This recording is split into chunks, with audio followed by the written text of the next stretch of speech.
नमस्कार, जनतंत्र समाचार में आपका स्वागत है। आज हम खड़े हुए हैं शहीद स्मारक के पास, जिसमें आप देख सकते हैं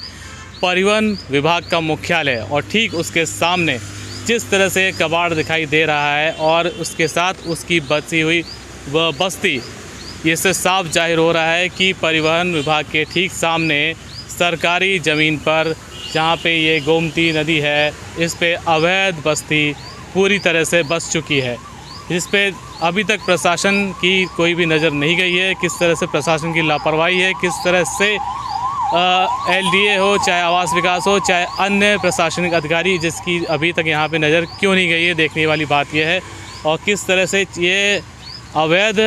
बस्ती बसाने वाले कौन हैं, बाहर के लोग कौन घुसपैठिए हैं, चाहे ये आसामियाँ हैं, चाहे बांग्लादेशी हो या जो भी हो, इसकी जानकारी LIU विभाग को अब तक क्यों नहीं हुई है, देखने वाली बात यह है। इसके बाद हम बात करेंगे किस तरह से यहाँ पे कबाड़ सिस्टमेटिक ढंग से रखा गया है, जिससे साफ पता चलता है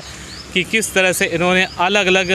कबाड़ को रख करके इसको बेचने के लिए यहाँ पे रखा है। इसका बेचने का यहाँ पे कारोबार होता है।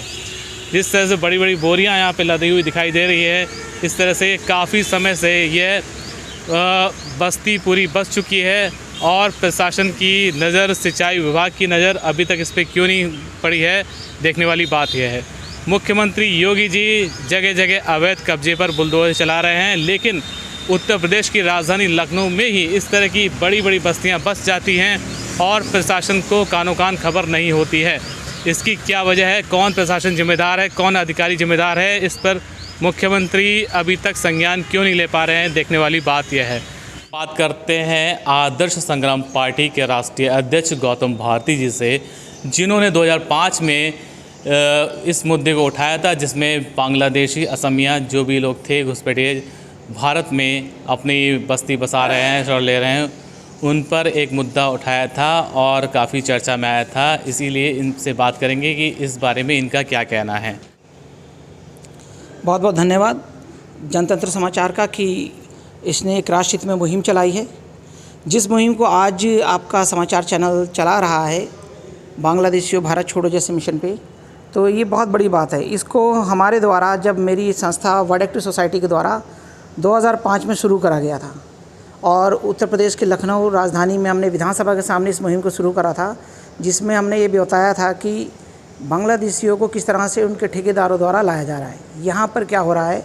कि सामान्य ठेकेदार जो होता है, एक ठेकेदार बांग्लादेश से सस्ते रेट पर लेबरों को लाता है, यहाँ बसाता है, यहाँ पर उन्हें एक स्टैंडर्ड ज़िंदगी मिलती है, पर बॉर्डर पार करवाने के बाद उनको यहाँ ला के Aadhaar card, PAN card, ID proof, ration card बनवा कर ठेकेदार अपना कार्य कर रहा है। लेकिन सबसे बड़ा खतरा क्या है कि ये बांग्लादेशी या असमिया जिन्हें कहा जाता है, एक्चुअल में ये असमिया ना होकर के बांग्लादेशी जाता है, इनको यहाँ बसाने का काम करा जाता है कि इनसे वोट एकत्र करा जाए।